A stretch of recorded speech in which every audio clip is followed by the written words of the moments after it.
போர்டுல இருக்கிறதெல்லாம் காப்பி பண்ணிக்கோங்க. வாங்க மேம். இல்ல ஒண்ணும் இல்ல மிஸ், சும்மா ரவுண்ட்ஸ் வந்தேன். நீங்க கிளாஸ் கண்டினியூ பண்ணுங்க. சரி மேம். தள்ளி உட்காரு.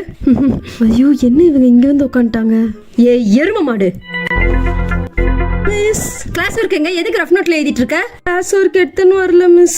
மிஸ், இவ கிளாஸ் ஒர்க் எடுத்துட்டு வராம ரஃப் நோட்ல எழுதிட்டு இருக்கா. உங்ககிட்ட இன்ஃபார்ம் பண்ணாலா? இல்ல மேம், என்கிட்ட இன்ஃபார்ம் பண்ணிருந்தா. நான் தான் இன்னைக்கு ஒரு நாள் எக்ஸ்கியூஸ் கொடுத்தேன். நாளைக்கு வரும்போது கிளாஸ் ஒர்க்ல எழுதி எடுத்துட்டு வந்து என்கிட்ட காட்டுறேன். Okay miss. ஓகே மிஸ், நீங்க கண்டினியூ பண்ணுங்க, நான் கிளம்புறேன். Okay ma'am. ஜீவி எரும மாடு, கிளாஸ் ஒர்க் எடுத்துட்டு வரலையா நீ? Sorry miss. ஓகே.